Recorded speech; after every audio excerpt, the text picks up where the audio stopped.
시애틀 순복음교회 성도 여러분, 한 주간도 주님의 은혜 가운데 평안하셨습니까? 오늘도 참 좋은 날입니다. 오늘 이 귀하고 복된 주일 아침 하나님께 정성껏 예배드리시고 하나님이 우리를 위해 준비하신 그 은혜 안에 거하시기를 예수님의 이름으로 축원드립니다. 우리 다 같이 사도신경 하심으로써 10월 29일 다섯째 주 주일 예배를 하나님께 드리겠습니다. 전능하사 천지를 만드신 하나님 아버지를 내가 믿사오며 그 외아들 우리 주 예수 그리스도를 믿사오니 이는 성령으로 잉태하사 동정녀 마리아에게 나시고 본디오 빌라도에게 고난을 받으사 십자가에 못 박혀 죽으시고 장사한 지 사흘 만에 죽은 자 가운데서 다시 살아나시며 하늘에 오르사 전능하신 하나님 우편에 앉아 계시다가 저리로서 산자와 죽은 자를 심판하러 오시리라. 성령을 믿사오며 거룩한 공예와 성도가 서로 교통하는 것과 죄를 사하여 주시는 것과 몸이 다시 사는 것과 영원히 사는 것을 믿사옵나이다. 아멘. 오늘 은혜 받으실 하나님의 말씀은 마태복음 16장 1절에서 4절 말씀입니다. 마태복음 16장 1절에서 4절 말씀을 우리 다 같이 한 목소리로 봉독하시겠습니다. 바리새인과 사두개인들이 와서 예수를 시험하여 하늘로부터 오는 표적 보이기를 청하니 예수께서 대답하여 이르시되 너희가 저녁에 하늘이 붉으면 날이 좋겠다 하고 아침에 하늘이 붉고 흐리면 오늘은 날이 굳겠다 하나니 너희가 날씨는 분별할 줄 알면서 시대의 표적은 분별할 수 없느냐? 악하고 음란한 세대가 표적을 구하나 요나의 표적 밖에는 보여줄 표적이 없느니라 하시고 그들을 떠나가시니라. 아멘. 함께 봉독한 말씀을 가지고 요나의 표적이라는 제목으로 은혜 나누겠습니다. 하루하루 바쁜 일상을 살고 있는 우리들은 가끔은 이런 일상에서 벗어나 쉼을 얻고 전혀 새로운 환경에서 새로운 것들을 경험하고 싶은 그러한 생각이 들 때가 있습니다. 그런 까닭에 우리는 없는 시간이지만 시간을 쪼개서 여행을 계획하고 여러 가지 필요한 것들을 준비하게 됩니다. 물론 여행이라는 것은 우리가 준비한 대로 순조롭게 진행되는 경우들도 있지만 간혹 우리가 기대했던 것과는 다른 그런 경험을 하고 오는 경우들도 종종 있습니다. 마치 우리가 낯선 길을 갈 때, 우리가 익숙하지 않은 길을 갈 때 지금 걷고 있는 이 길이 정말 내 목적지로 가고 있는 길인지 알지 못할 때에는 그것만큼 불안한 마음을 가져다 주는 경우도 없겠죠. 여기서 멈출까? 여기서 다시 되돌아갈까? 아까 그 길로 갔었어야 되는 것이 아닌가라는 그런 불안감이 지금 가고 있는 이 길 내내 우리를 불안하게 만들 것입니다. 그런 까닭에 우리에게 필요한 것이 있다면 우리 앞에 있는 이정표를 바라보는 것이죠. 그러한 이정표야말로 우리가 가고 있는 이 길이 옳은 길인지 혹 잘못된 길인지를 알려줄 수 있는 그 기준이 되기 때문입니다. 그 이정표를 무시하고 우리가 낯선 길을 가게 된다면 우리가 원하던 목적지에는 결코 도착할 수 없게 될 것입니다. 우리의 신앙생활에 있어서도 마찬가지입니다. 우리의 믿음의 삶, 이 신앙이 옳은 것인지를 알려줄 수 있는 그런 신앙의 이정표가 우리에게는 필요하다라는 것입니다. 성경에서는 그러한 것들을 표적이라 말하고 있는 것이죠. 마태복음 16장 1절 말씀에는 이렇게 기록하고 있습니다. 바리새인과 사두개인들이 와서 예수를 시험하여 하늘로부터 오는 표적 보이기를 청하니 아멘. 여기 보니까 바리새인과 사두개인이 예수님을 찾아왔다라고 말하고 있습니다. 이들은 평소에 서로 다른 종교적 신념으로 인해서 첨예한 대립과 갈등을 일으키기도 합니다. 그러나 이들은 이스라엘을 이끌고 있는 거대한 두 축이었기 때문에 사내들인 공회라는 것을 통해 그들의 서로 다른 의견들을 하나의 목소리로 조율하는 그런 과정들을 거쳐 이스라엘 백성들을 인도하기도 했던 것이죠. 다시 말해서 서로 다른 성격을 가진 이 큰 두 집단이 함께 무엇인가를 한다는 것은 그 일에 있어서만큼은 그들의 생각이 같았다라는 것이죠. 바로 예수님을 시험하기 위해서였다라는 것이죠. 여기서 말하고 있는 시험하여라는 이 단어는 어떤 그 사람을 테스트하고 그 사람을 검증하기 위한 목적이 아니라 그로 하여금 걸려 넘어지게 하는 어떤 일종의 함정과도 같은 그런 의미를 가지고 있는 단어입니다. 즉, 그를 넘어뜨리고 그가 하려는 것을 방해하기 위하여 지금 바리새인과 사두개인이 한 뜻을 가지고 예수님을 찾아왔다라는 것이죠. 그렇다면 그들은 무엇을 가지고 예수님을 시험하기를 원했고 무엇을 가지고 예수님을 쓰러뜨려 예수님이 하려던 일을 하지 못하도록 방해하려고 했던 것일까요? 그것은 네가 하늘로부터 오는 표적을 보여서 네 자신을 스스로 증명해내라 라는 그 요구에서부터 시작됐다라는 것입니다. 하늘로부터 오는 표적, 그것은 무엇을 의미하는 것일까요? 하늘에서 불이 내리거나 어떤 초자연적인 그런 현상을 지금 보이라는 것일까요? 물론 그런 뜻도 전혀 없다고는 할 수 없지만 여기서 말하고 있는 하늘로부터 오는 표적이라는 것은 하나님이 너를 보냈다는 증거를 보여라 라는 것이죠. 바리새인과 서기관들은 감히 하나님의 존귀한 이름, 그 하나님의 존재를 직접적으로 표현하지 않았습니다. 하나님은 너무나 거룩하고 존귀한 존재이기 때문에 그들의 부정한 입술로 그 하나님의 이름을 부른다던가 그 하나님의 존재를 일컫는 것이 부정하다 생각했기 때문이죠. 그렇기 때문에 그들은 하나님을 가르쳐 말할 때에는 주로 아도나이, 나의 주라는 표현을 많이 썼으며 하늘이라는 어떤 그런 표현, 그런 것으로 대신 표현하는 데 사용하고 있었다라는 것입니다.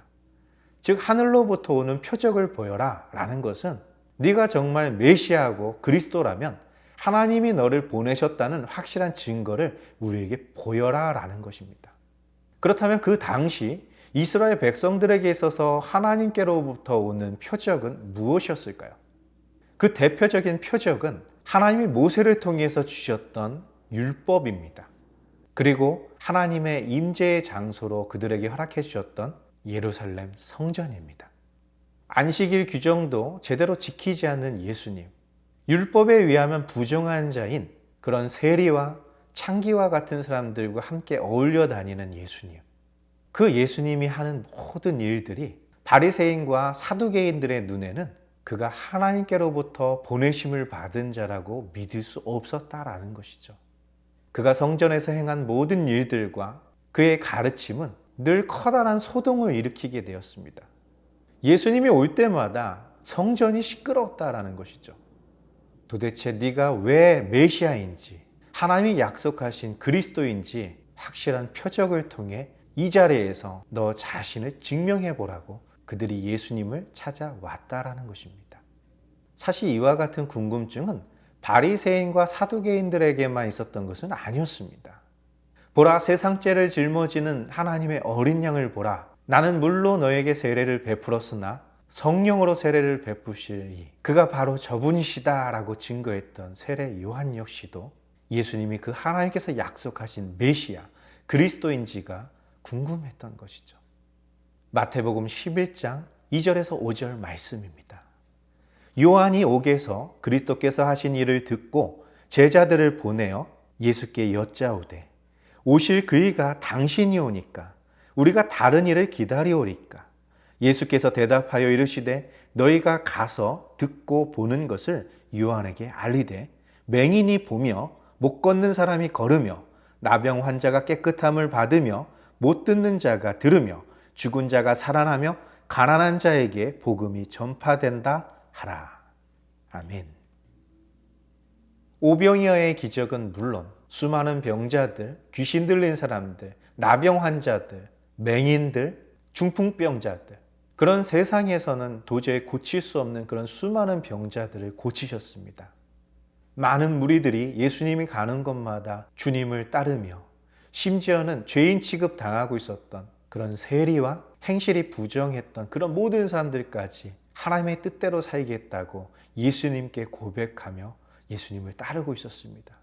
그러나 한편에서는 종교 지도자들은 예수는 절대로 메시아일 수 없다. 그는 하나님께로부터 보내심을 받은 그리스도일 수가 없다라고 주장하고 있었다라는 것이죠.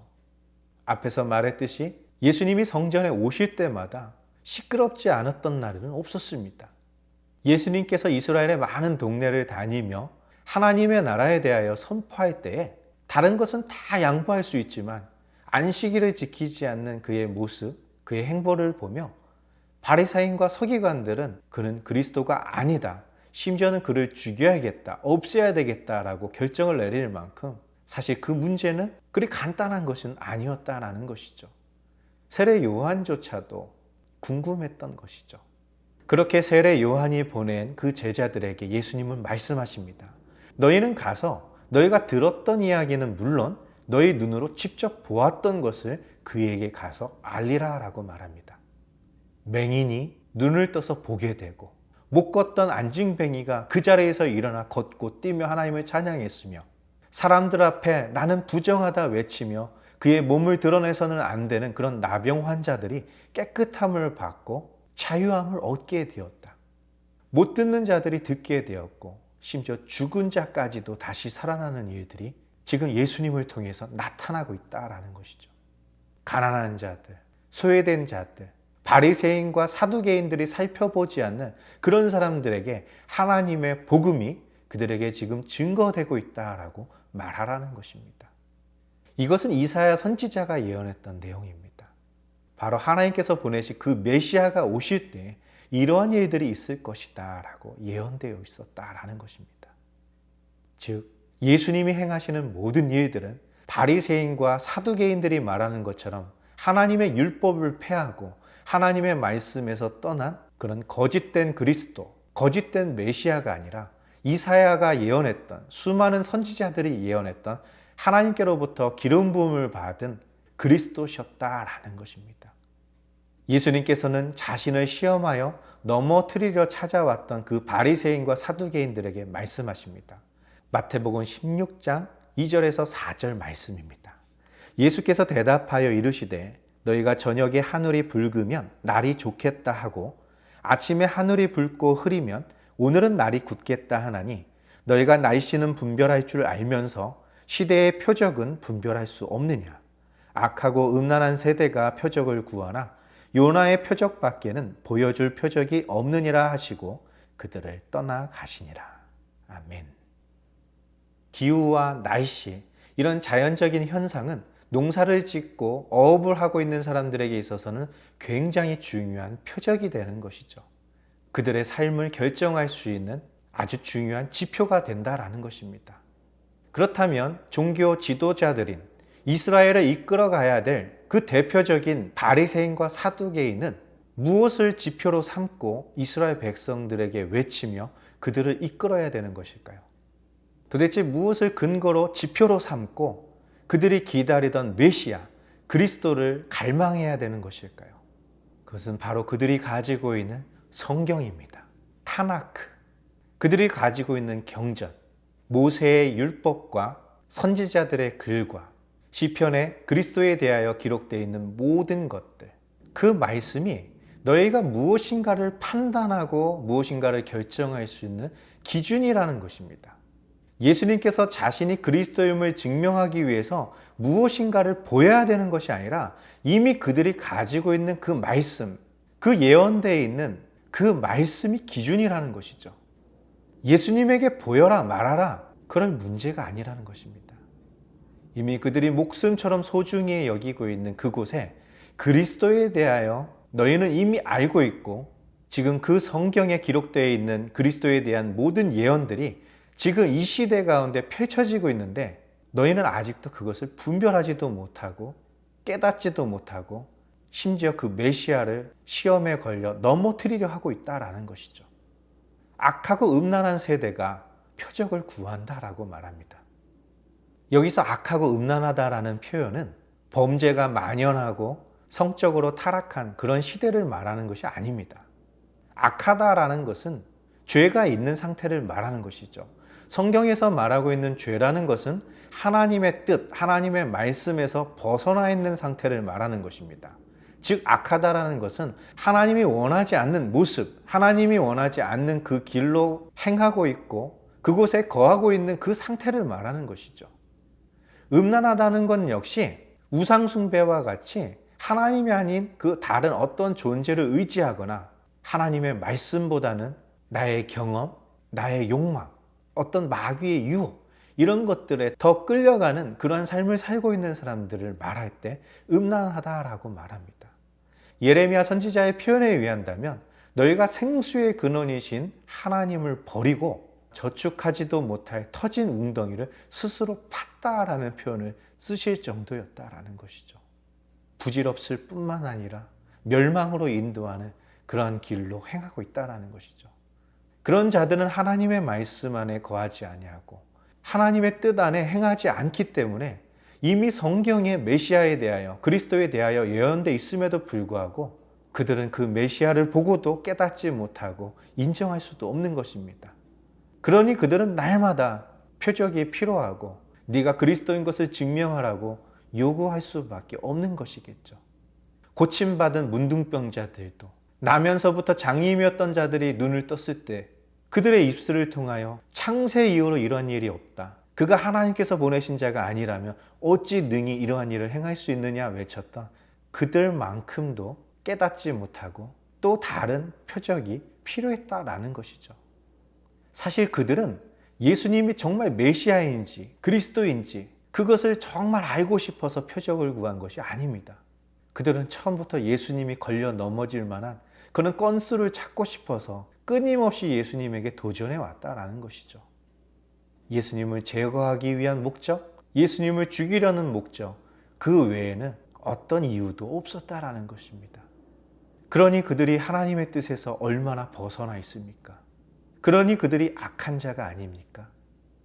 그들이 하나님이 보내신 자를 따르지 않고 그들 스스로가 옳다고 생각하는 것을 따라 사는 그 삶, 그것이 얼마나 영적인 음란이요 하나님을 저버린 삶이었겠습니까?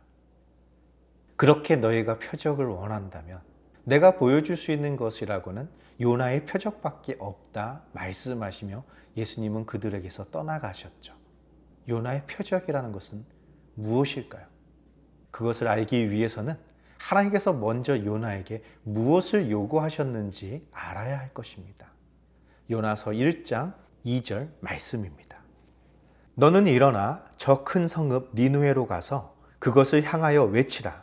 그 악독이 내 앞에 상달되었음이니라 하시니라. 아멘. 요나의 표적이라는 것은 하나님께서 요나에게 지시하셨던 이 말씀에서부터 시작됩니다. 이 말씀은 너무나 분명하고 어려운 것도 아닙니다. 요나는 북이스라엘의 선지자로서 그들과 국경을 맞대고 있는 아수르라는 제국의 수도 니느웨에 가서 그들에게 하나님의 말씀을 전하는 것으로 그의 임무를 완수하는 것입니다. 하나님이 외치라고 하셨던 말씀도 너무나 분명합니다. 아수르 제국이 행하고 있는 그런 모든 악독이 내 앞에, 즉 하나님 앞에 상달되었다라는 것을 외치라는 것입니다. 아수르 제국은 고대 시대에 많은 나라들을 정복하는 그런 정책을 펼치던 제국주의였습니다. 그들은 이웃 나라에 쳐들어가 그 땅의 왕을 죽이고 그 땅의 모든 것들을 약탈하며 참으로 잔인한 모습을 보임으로써 공포 정치를 펼쳤던 그런 제국이었습니다. 그러니 그들이 점령한 나라, 그들이 정복한 나라에서 행한 그들의 악이라는 것이 얼마나 하나님의 뜻에서 벗어난 삶이었겠습니까? 너희가 그러한 죄를 저지르고 있다는 것을 여호와 하나님께서 다 지켜보셨기에 지금 나를 너희에게 보냈다라고 외치라는 것이죠. 그런 요나가 어떻게 했을까요?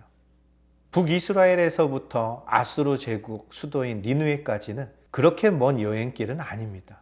그런 그가 이 하나님의 말씀을 전하고 싶지 않아서 배를 타고 당시 땅 끝이라고 생각했던 지금의 스페인, 당시 다시스라는 도시로 도망쳐 갔던 것이죠. 이유가 있다면 자신의 심판 메시지, 하나님의 이 메시지를 듣고 그들이 회개하고 돌이켜서 혹시나 하나님의 용서를 받지 않을까라는 그런 생각에서였습니다. 그들이 하나님께 용서받는 꼴은 보고 싶지 않았다라는 것이죠. 그대로 하나님 앞에서 악을 행하다가 멸망해버리기를 기대했다라는 것입니다. 하나님의 메시지를 듣고 그들이 스스로 뉘우쳐 회개하고 하나님께로 돌아오는 것, 그것이 하나님의 뜻이었다면 요나의 뜻은 그들이 그대로 죄를 짓고 하나님 앞에서 범죄하다가 하나님의 진노 가운데 멸망하기를 바랬다라는 것입니다. 결국 큰 풍랑을 만나 바다에 던져져 물고기 뱃속에까지 들어갔던 요나, 3일 밤낮을 그 물고기 뱃속에서 다시금 자신의 잘못을 깨닫고 하나님의 뜻대로 순종하기로 결단했던 그 요나, 하나님께서 명령하셨던 그 니느웨로 다시 가게 됩니다. 요나서 3장 2절에서 5절 말씀입니다. 일어나 저 큰 성읍 니느웨로 가서 내가 내게 명령한 바를 그들에게 선포하라 하신지라. 요나가 여호와의 말씀대로 일어나서 니느웨로 가니라. 니느웨는 사흘 동안 걸을 만큼 하나님 앞에 큰 성읍이더라. 요나가 그 성읍에 들어가서 하루 동안 다니며 외쳐 이르되 40일이 지나면 니느웨가 무너지리라 하였더니 니느웨 사람들이 하나님을 믿고 금식을 선포하고 높고 낮은 자를 막론하고 굵은 베옷을 입은지라. 아멘. 요나는 하나님의 말씀에 순종하여 니느웨로 갔고 하나님의 말씀을 전합니다. 문제는 그는 겉으로는 하나님의 말씀대로 순종한 것 같지만 엄밀히 살펴보면 하나님이 바라시고 하나님이 원하시는 것과는 정반대가 되는 그런 결과로 끝나게 하려는 듯 그가 행동하고 말을 했다라는 것이죠. 다시 말해서 겉으로는 하나님 뜻대로 순종하는 것 같지만 그의 중심은 하나님의 뜻에서 벗어나 있었다라는 것입니다. 무엇을 통해서 알 수 있을까요? 첫 번째, 니느웨 성읍은 이 끝에서 저 끝까지 사흘 정도를 돌아다녀야만 모두 돌아다닐 수 있을 만큼 큰 성읍이었다라는 것이죠. 당시 대도시였다라는 것입니다. 그런데 요나는 어떻게 했을까요? 하룻길 정도 다녔다라는 것입니다. 하나님의 말씀을 3분의 1도 채 전하지 않았다라는 것입니다. 더 큰 문제는 그 하룻길 동안 다니면서도 하나님께서 원하시던 대로 말씀을 증거했던 것이 아니라 그가 원하는 메시지를 전하고 있었다라는 것이죠. 앞으로 40일이 되면 하나님의 이 땅을 멸하실 것이다 라는 것입니다. 이것이 하나님께서 말씀하셨던 것과 무엇이 다릅니까? 라고 말할 수도 있겠죠. 결과론적으로 본다면 다르지 않습니다. 그러나 하나님께서 그 말을 전하라고 하신 그 의도에 비춰본다면 전혀 다른 결과를 기대하며 외쳤다라는 것이죠. 즉 하나님의 이 경고의 메시지를 듣고 그들이 돌이켜 회개하는 것이 아니라 자신들을 저주하는 날을 잡아다가 차라리 죽여버림으로써 하나님의 진노가 임하기를 원했다라는 것입니다. 요나가 하루 정도 다니면서 40일이 지나면 니네 나라는 멸망하고 말 거야 이렇게 외치고 다닌다면 자신을 죽여버릴 거라고 생각했던 것이죠. 그런데 요나의 기대와는 완전히 다른 일들이 벌어졌습니다. 그들이 자신을 잡아 반드시 죽여버릴 거라고 생각했었는데 자신을 잡으려 들기는커녕 왕으로부터 짐승들에게 이르기까지 그들의 옷을 찢고 죄를 뒤집어 쓰며 금식을 선포하고 하나님 앞에 자신들의 죄악을 용서해달라고 그렇게 회개하는 일들이 벌어졌다라는 것입니다. 그러자 하나님께서는 그들을 멸망하고자 하셨던 뜻을 돌이키셨습니다. 죄인들이 그들의 잘못을 회개하고 하나님 앞에 겸비한다는 것, 하나님의 뜻대로 온전히 살기로 그렇게 결단한다는 것, 그것은 참으로 아름다운 것 아닐까요? 그러나 요나는 몹시 그것이 싫었습니다. 하나님께 따져 묻습니다. 내가 이럴 줄 알았습니다. 하나님, 저런 자들을 왜 살려두십니까? 왜 멸망시키지 않으십니까? 내가 이럴 줄 알았습니다. 그래서 내가 니느웨로 가지 않고 다시스로 가려고 했던 것입니다. 하나님은 그들이 회개하면 그들을 용서하시고 저 잔인한 민족, 이참에 없어져야 될 저들이 다시 기회를 찾게 되는 것, 내가 그럴 줄 알았습니다 라고 하나님께 따져 묻습니다. 그런 요나는 또다시 하나님 앞에서 사생결단합니다. 언덕 위에 초막을 짓고 거기에 앉아서 하나님이 나를 죽이시든지 저 니느웨 성을 멸망시키든지 둘 중 하나를 택하시라고 시위를 벌이고 있는 것입니다. 그렇게 죽기를 각오하고 시위를 벌이고 있는 요나를 하나님께서는 깨우쳐 주시고자 어떤 한 일을 행하십니다. 마음속에 분을 품고 저들을 멸하시지 않을 거라면 차라리 나를 죽이라고 그렇게 시위하고 있었던 요나. 뜨거운 태양볕에 그의 정신이 혼미해져 갈 때 박넝쿨이 자라게 하셔서 그 뜨거운 햇볕을 가리고 시원한 그늘이 지게 하셨습니다. 그러자 요나는 좀 살 것 같았습니다. 다시 정신을 차리고 하나님이 그 성을 멸망시키는지 내 두 눈으로 똑똑히 보리라, 그렇게 결심하고 있는 것이죠. 그런 그에게 하나님은 그 박넝쿨에 벌레가 생기게 하셔서 그 박넝쿨 잎사귀를 갉아먹게 합니다. 다시 햇빛이 내리 쪼입니다. 정신이 혼미해져 갑니다. 그런 요나는 하나님께 성내는 것이죠. 하나님은 저 죄인들을 살리시려고 나같이 위로운 자를 이렇게 고통스럽게 하는구나. 저들에게 베푸실 은혜가 있었다면 그 은혜는 나에게 베풀어야지. 이렇게 고통스럽게 뜨거운 태양볕 아래서 내가 이렇게 고생하는데 나는 도우시지 않으시고 저 죄인들은 저렇게 살려두시는구나. 그는 몹시 화가 나 있었던 것이죠. 그런 요나에게 하나님은 말씀하십니다. 요나서 4장 9절에서 11절 말씀입니다. 하나님이 요나에게 이르시되 내가 이 박넝쿨로 말미암아 성내는 것이 어찌 옳으냐 하시니 그가 대답하되 내가 성내어 죽기까지 할지라도 옳으니이다 하니라. 여호와께서 이르시되 내가 수고도 아니하였고 재배도 아니하였고 하룻밤에 났다가 하룻밤에 말라버린 이 박넝쿨을 아꼈거든. 하물며 이 큰 성읍 니느웨에는 좌우를 분별하지 못하는 자가 12만여 명이요 가축도 많이 있나니 내가 어찌 아끼지 아니하겠느냐 하시니라. 아멘. 박넝쿨이 전날에 따가운 햇볕을 막아주어 좀 살 것 같았는데 그 다음날 하나님께서는 벌레를 막아주지 않으셔서 이 박넝쿨 잎사귀를 다 갉아먹게 만들었습니다. 도대체 나를 돕지 않으시는 그 하나님은 어찌하여 저 악한 자들을 돕고 계시는지 요나는 이해할 수가 없는 것이죠. 몹시 화가 났던 것입니다. 거기다 대고 하나님이 말하시는 것이죠. 네가 이 박넝쿨로 인하여 화내는 것이 어찌 옳으냐. 요나는 말합니다. 하나님 생각을 해보십시오. 어찌 내가 화가 나지 않을 수 있습니까? 이렇게 내가 화를 내는 것이 어찌 옳지 않다고 말씀하십니까? 하나님 말씀대로 순종한 나에게는 이러한 고통, 이러한 삶의 무게가 나를 짓누르는데 저 악한 백성, 저 죽어 마땅한 저들은 어찌하여 하나님이 살려두시는지 난 도무지 이해할 수가 없습니다 라고 따져 물었던 것입니다. 저들이 저렇게 버젓이 살아가는 것을 보느니 차라리 여기서 하나님 손에 맞아 죽는 것이 낫겠다라는 것입니다. 하나님 말씀하시죠. 너는 이 박넝쿨을 심지도 가꾸지도 그것을 위해 애를 쓰지도 않았다. 그런 박넝쿨이 너에게 시원한 그늘을 안겨주었다고 해서 너는 참으로 만족을 느꼈고 이 박넝쿨을 아끼지 않았는가? 하루 있었다가 하루 후에 사라지게 될 이 박넝쿨도 너는 그렇게 아끼는데 하물며 좌우를 알지 못하는 자, 하나님이 무엇을 원하시는지 그들이 좌로나 우로나 치우치지 말아야 될 것이 무엇인지 알지 못하는 그 백성들이 아무도 그들에게 하나님의 뜻을 전해주는 자가 없는 그들이 12만 명 정도나 살고 있는 이 큰 성읍을 내가 어찌 아끼지 않는다고 너는 생각하는가 라는 것이죠. 너는 내 말에 순종한다고 생각하면서 이 땅의 백성들에게 멸망을 선포하였지만 내가 원하는 것은 그들이 멸망당하는 것이 아니라 돌이켜 회개함으로써 다시금 기회를 얻게 되는 것이다 라는 것이죠.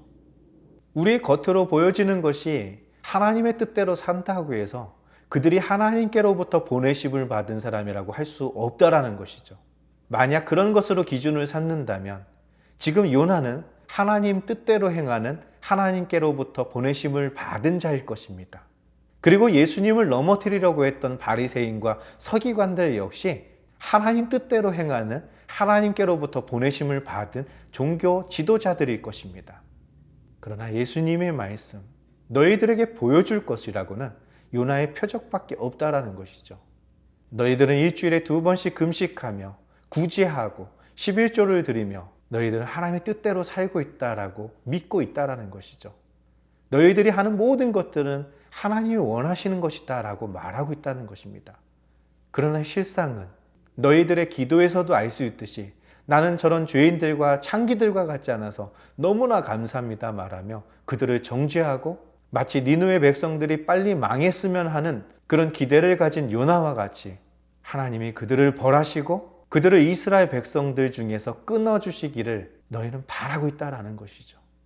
그러나 하나님께서 보내실 메시아 그리스도는 죄 있는 자를 멸하려고 보내신 것이 아니라 죄 있는 자들이 돌이켜 회개하고 아브라함과 다윗의 자손이요 하나님의 자녀로 다시 회복되기 위하여 메시아를 보냈다라는 것이죠. 바로 그것이 너희가 가지고 있는 그 성경에 있는 메시아에 대하여 기록되어 있는 모든 것이라는 것이죠. 너희는 그 표지판을 보고는 있지만 그것을 보면서도 너희가 잘못된 길로 가고 있다는 것을 깨닫지도 못하고 알지도 못하기에 계속해서 너희들은 멸망의 길로 향하여 달려가고 있지만 지금 내가 온 것은 이 모든 백성들로 하여금 하나님의 말씀에 기록된 이 표지판들을 보고 그들이 돌이켜 하나님의 용서를 받고 영원한 약속된 생명을 얻게 하려고 나는 그 일을 하고 있다라는 것이죠. 바로 요나가 물고기 뱃속에 3일 동안 있었던 것처럼 십자가에서 고통스럽게 죽임을 당하게 될 나는 3일 동안 죽음에 갇혀 있는 것 같으나 하나님의 부활의 생명으로 멸망당할 이 민족 예루살렘과 온 유대와 사마리아와 땅끝까지 있는 모든 민족, 모든 열방이 구원받을 때까지 그리스도의 승리를 완성할 때까지 나는 너희가 죄인이라고 말하고 너희가 멸망당해야 된다고 생각하는 저 상한 갈대도 나는 꺾지 않을 것이며 저 꺼져가는 불꽃도 나는 끄지 않을 것이다. 저들 모두가 하나님의 자녀가 될 때까지 이 땅에 그리스도의 승리가 임할 때까지 나는 그 일을 멈추지 않을 것이다 라고 주님은 말씀하셨던 것입니다. 바로 그것이 요나의 표적이며 우리가 세상 가운데 보여야 할 우리의 믿음이요 우리의 삶이라 말할 수 있는 것입니다. 그러한 삶을 살아가는 저와 성도님들 되시기를 예수님의 이름으로 축원드립니다. 다 같이 기도하겠습니다. 살아계신 하나님 감사와 찬양과 경배와 영광을 돌립니다. 우리는 우리 자신을 보며 위롭게 여기고 하나님의 뜻대로 살아간다 말하지만 때로는 하나님의 뜻과 다른 그들의 잘못을 지적하고 그들을 정죄하는 그런 삶을 살 때도 참으로 많이 있습니다. 그러나 우리의 표적이 되시고 우리의 믿음의 삶의 온전한 표지판이 되신 예수 그리스도의 마음으로 우리의 삶을 살아가게 도와주시옵소서. 그 마음을 품고 모이기에 힘쓰게 도와주시고 땅끝까지 이 복음을 전할 수 있도록 우리를 인도하여 주시옵소서. 우리와 함께 하실 것을 믿사오며 이 모든 말씀 우리 주 예수 그리스도의 이름으로 감사하며 기도드리옵나이다. 아멘. 우리 다 같이 주기도문 하심으로써 10월 29일 다섯째 주 주일 예배를 모두 마치겠습니다.